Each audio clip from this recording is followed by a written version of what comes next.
Sometimes you have to re-record intros and sometimes you take 3 months to edit a video, you know?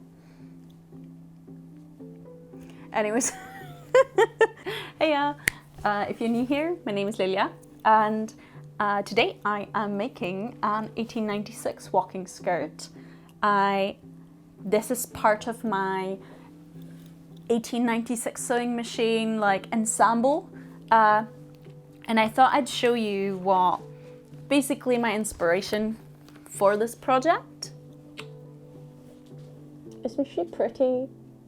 She's so pretty. Basically, it's a fashion plate from 1896 and it consists of a skirt, a jacket, a waist, a nice little blouse, and some kind of jabot and gloves and whatever. We'll figure that out later. But today I'm gonna make the skirt. I am using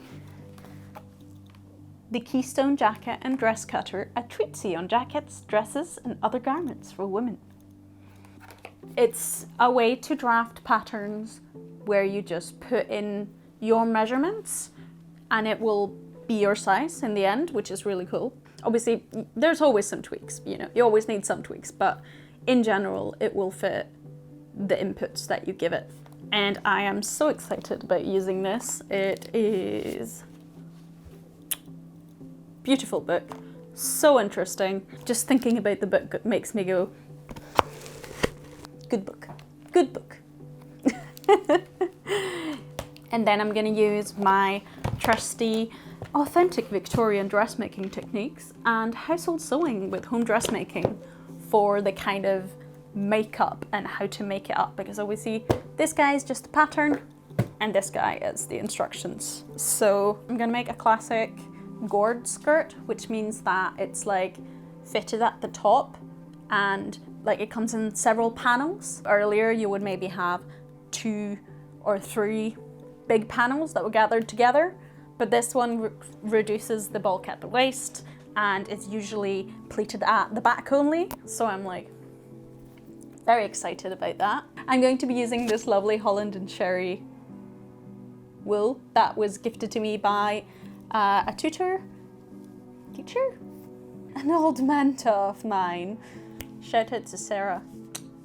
I wanted to make it in purple, but I didn't have any purple that would fit, but I have this beautiful little houndstooth pattern with a deep navy and little black hound's teeth. And then I'm going to be making a matching jacket, and the jacket is going to be made in a different fabric because I just didn't have enough of this for an entire ensemble, but it's going to be like thematically matching colors, like the colors kind of match, they look nice together. Well, you'll see it in the next one, or the next one. Am I going to make the blouse next? Let me know which part you'd like to see next down below, okay? Right, so the first part is drafting, so let's get to that.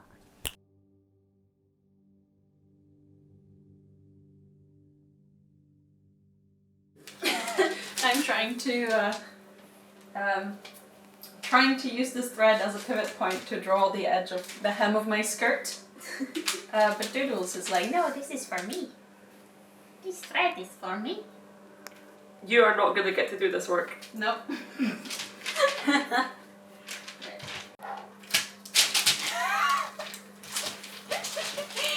Doodles, that's right. I need the tool. How about I have a different thread? Hey Doodles. What's this? What's this one? You want that one? You want that one? Is this one cooler?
first step will be to attach these sticky outy bits to each other.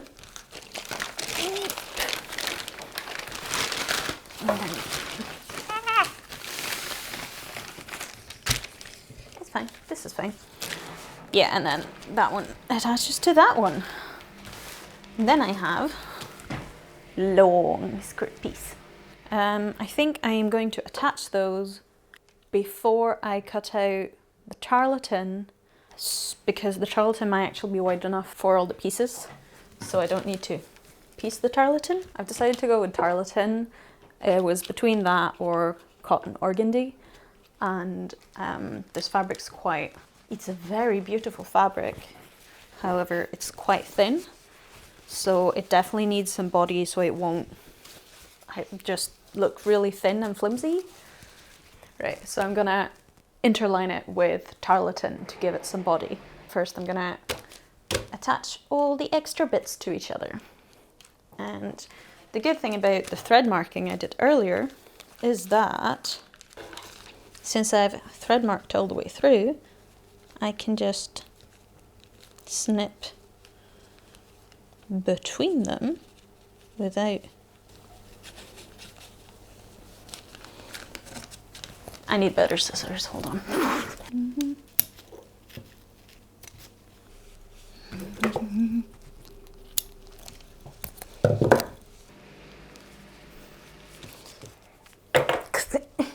That means that on both sides it is now marked where the sewing line is.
I should probably explain what I'm actually doing.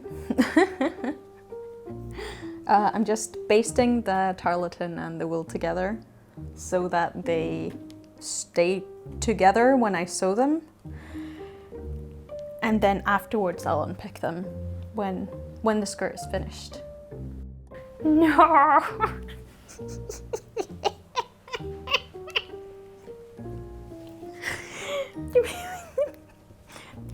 You can just slightly to the side, Doodles. Oh, don't step on that. There we go. Okay, good. Thank you. Oh, you can. Oh, that's not a good scratching thing, Doodles. It is not. No, that's a scissor. I'm so pretty. And in the, oh, don't you? No.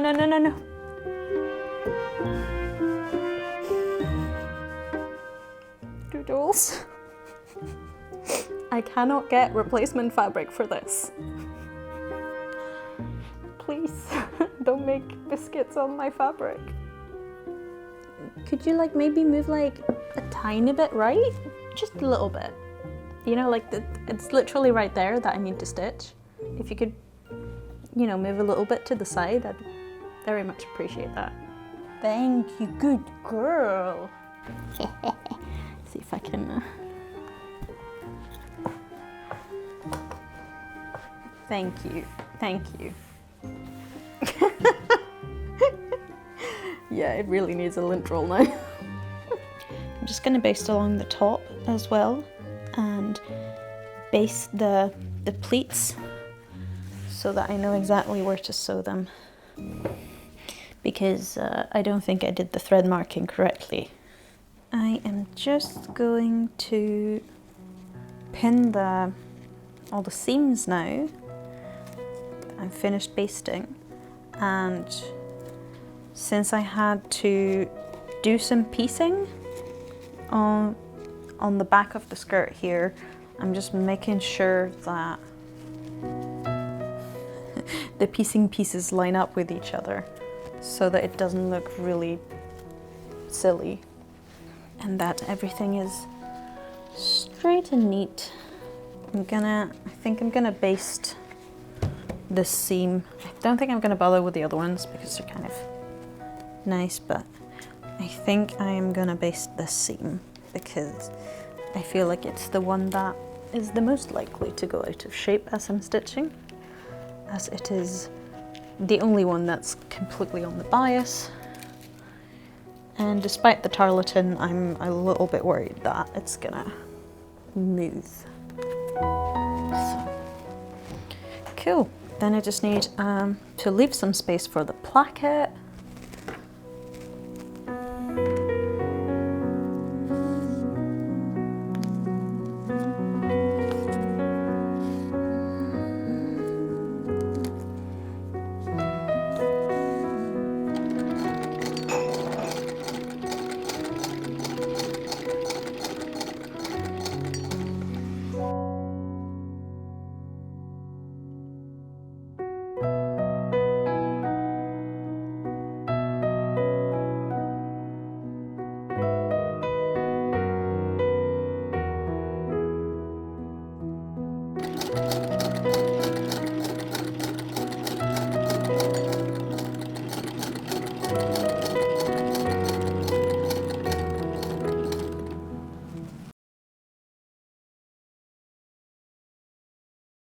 So I've sewn, I need to stop saying so at the start of every sentence.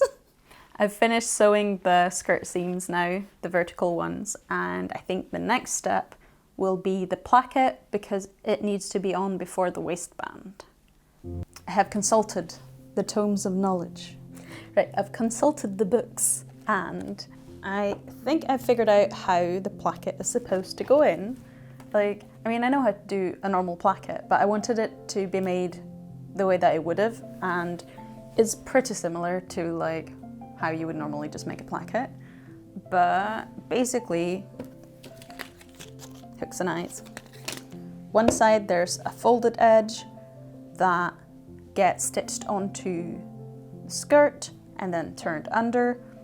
The other side, the fabric gets folded under with some stiffening, and then I think that gets faced with a bit of fabric. So I have cut those bits out and just try.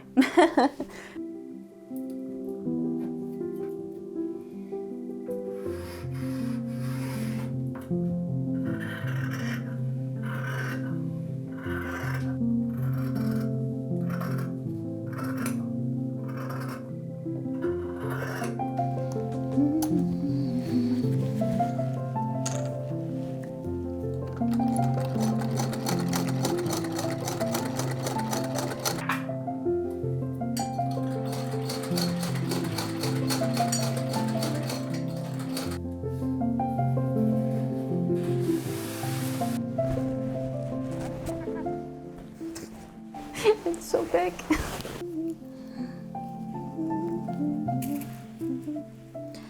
So there is a bit of tarlatan in here, but I'm gonna add a little bit more just because it does say that there should be strengthening in it, and I am assuming that that means extra.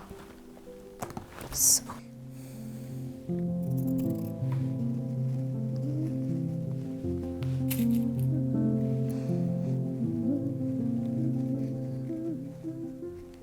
Then it says to cap stitch the material, the canvas and the edge of the material, which just means a little cross stitch, being careful not to catch the front of the fabric because this is going to be an invisible placket.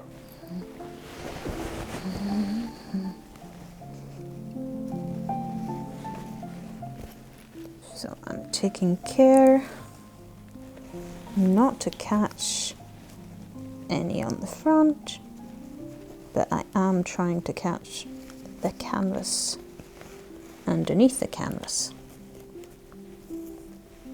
if you get me. Then I've got these super cute vintage hook and eyes.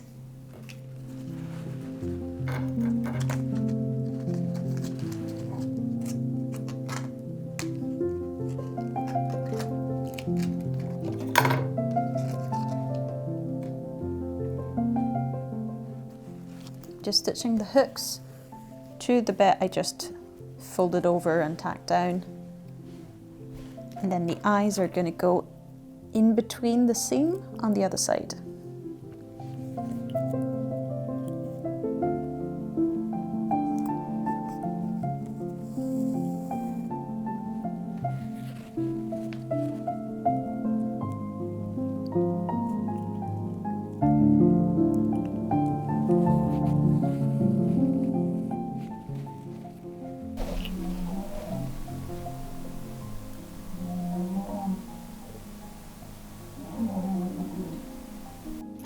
Doodles is doing absolutely huge snores. So now that I've got the hooks, I am now just doing the eyes. In my little Victorian book, it said to gently open the eyes and slip it between the seam and don't break the seam. And I think it took me quite a couple tries until I managed to figure out what the fuck that meant. But now that I've kind of done it a couple times, I feel kind of silly for not understanding it. And you can see I completely wrecked one eye just by trying to make it work.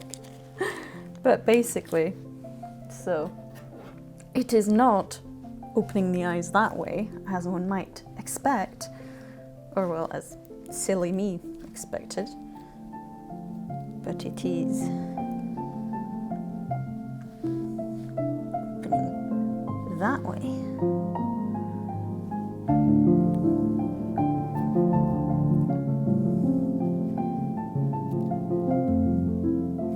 Like that. And then I'm going to use my pliers because my hands are super slippery. But this I kind of figured out how this works. So basically, I've got my seam here between the placket. So basically, it is only the seam it goes through, no fabric.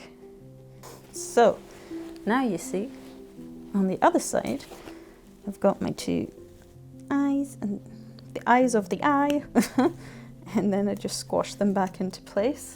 I'm just going to stitch that down so it doesn't wiggle too much. Don't want it accidentally wiggling itself out. And I'm careful to only stitch it to the seam allowance and not through to the front. That would be quite sad. This is where it comes in really handy to have the tarlatan interlining, because you could just stitch through that without going through to the front. So I think I'm going to finish this off with some binding tape later on, just towards the end if I can be bothered. Victorians sometimes weren't bothered, probably because they changed the size of their clothing quite easily. If you don't finish off the edges, it's easier to take it in and out. However, I am not planning on fluctuating any in size. I am not planning on getting pregnant, and also I'm not planning on getting tuberculosis. So, I might finish my edges.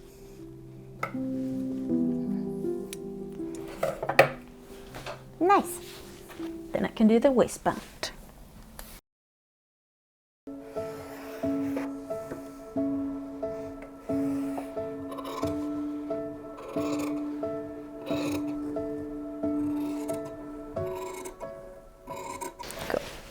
Then that one goes and meets that one.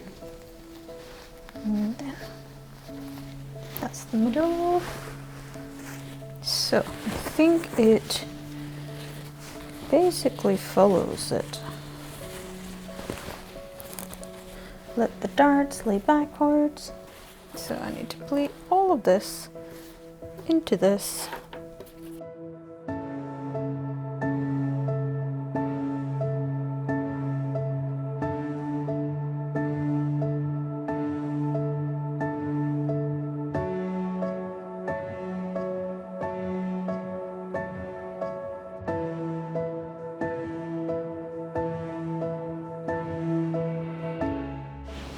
I have pinned the waistband right side to right side, and I've pleated the back, all the excess into the space where it's supposed to be pleated into. Basically, don't ask me how I did that. My brain isn't working right now. I just kind of fiddled with it until it fit. They're both the same on each side, so that should be fine. And then basically that one's gonna overlap like that, and then it'll be a nice pleated back. Yes. So I'm just going to first baste on the waistband, and then I need to try the skirt on because I'm not confident it's gonna fit. I mean, I hope it does, but I've got this feeling it's not gonna fit. So I was planning on hemming the skirt before we went home for Christmas. However, I ruined 2 sewing machines somehow, including this one. So I had to hand stitch the hem in the dark while at home because it's only an hour of daylight. I basically just used a running back stitch, which is a running stitch then a back stitch, every now and then, stitching all the layers together, which were the fashion fabric, the tarlatan, and another little interfacing of tarlatan, and then a facing to kind of hide that and protect the hem.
I'm still finding basting threads, especially in the seams, because I basted the outer layer and the tarlatan. So every time I look at the skirt, I'm like, I'm really happy with how this turned out. Oh my, another one. I'm really happy with how this skirt turned out. It has a really nice kind of feel to it when I'm walking in it. I really like the pleated back, and I think it looks really nice, even though I had to do a lot of like piecing at the bottom. I think it turned out really well. Quite like this like funky little star I made, and the hooks and eyes. The only thing I'm like a little bit annoyed at is that it is literally like that bit too small, but really it isn't. Like, it's like perfect size, but it's difficult to hook the hook on because the hook needs to pass the bar to be hooked on. So that means that it needs to go another ½ centimeter that way, and just doesn't have another ½ centimeter. So at some point I'll let it out a little bit, but I'll have to kind of move things about a bit because I don't want there to be, like, if I move it, I don't want it to be like a gap here. Don't want that. So I'm gonna have to fidget with that. Anyways, I just wanted to say thank you for watching, and I hope you liked the little funky video that we took. We filmed that part when we were in Norway to visit my parents for Christmas. It was absolutely freezing. It was minus, I think, 12, 13 degrees Celsius. I have no idea how many Fahrenheits. The heights are far. Let's just say that. But yeah, it was freezing. I even wore woolen underwear underneath my blouse, but my hands and my face was just freezing. You know, at least my legs were warm. Had a nice skirt. Very nice. I hope you enjoyed this little video, and if you like this one, maybe you could leave a like, maybe you could subscribe, you know, only if you want to. And I'll see you next time. I should probably not make a joke about how it's been 2 months.